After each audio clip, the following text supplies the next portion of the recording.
नमः शिवाय। हर दिन की तरह शिव पुराण का शेष भाग।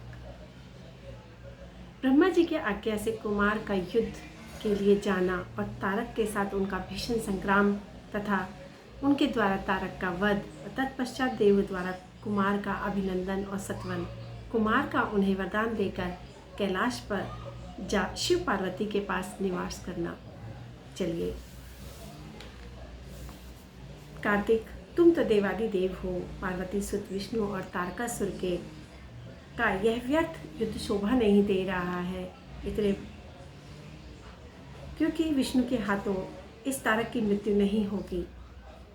यह मुझसे वरदान पाकर अत्यंत बलवान हो गया है। ब्रह्मा जी कार्तिक को बता रहे हैं कि पार्वती नंदन, तुम्हारे सिवा इस पापी को तारक को कोई नहीं मार सकता, इसलिए आप ही उन्हें मारने के लिए तैयार हो जाएं। ऐसी आज्ञा सुनकर कार्तिकेय महाराज तैयार हो गए हैं और उन्होंने सबको सांत्वना देते हुए कहा, तुम्हें मेरे कथन अनुसार ही करना चाहिए, परंतु तुम शीघ्र ही दैत्य का वध करने के लिए तैयार हो जाओ, क्योंकि पार्वती पुत्र तारक का संहार करने के निमित्त से ही तुम्हारा जन्म हुआ है। ब्रह्मा जी कहते हैं, मेरा कथन सुनकर शंकर नंदन कार्तिकेय ठट्टा करके हंस पड़े और प्रसन्नतापूर्वक बोले, तथास्तु, ऐसा ही होगा। तब महान ऐश्वर्यशाली शंकर सुवन कुमार तारकासुर का वध का निश्चय करके विमान से उतर पड़े और पैदल ही हो गए।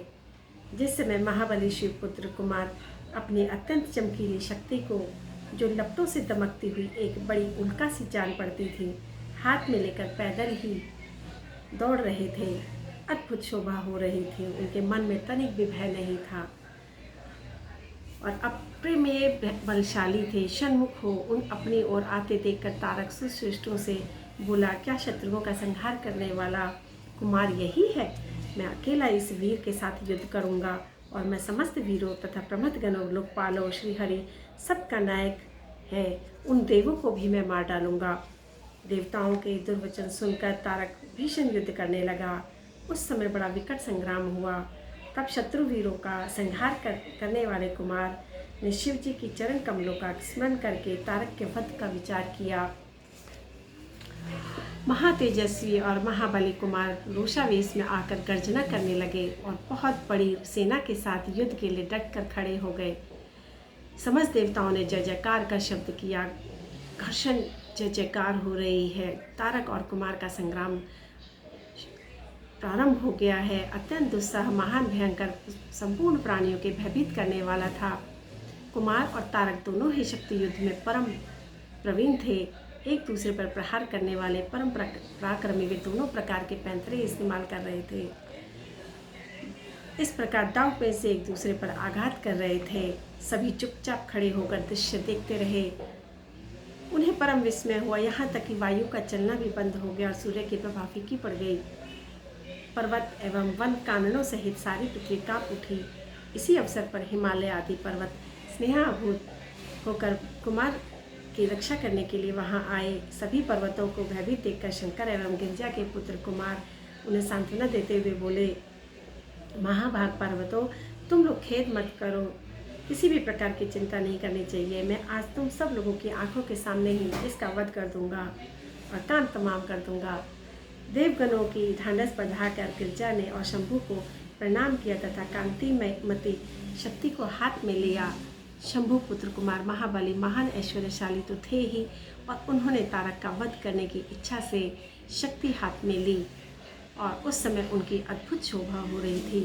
तदंतर शंकर जी की तेज से संपन्न कुमार ने उस शक्ति को तारकासुर, जो समस्त लोगों को कष्ट देने वाला था, प्रहार किया और उस शक्ति आघात से तारकासुर के सभी अंग छिन्न भिन्न हो गए और संपूर्ण असुरगणों का अधिपति व महावीर सहसा धराशायी हो गया। सबके देखते देखते वह कुमार मारे गए और तारक के प्राण पखेरु उड़ गए।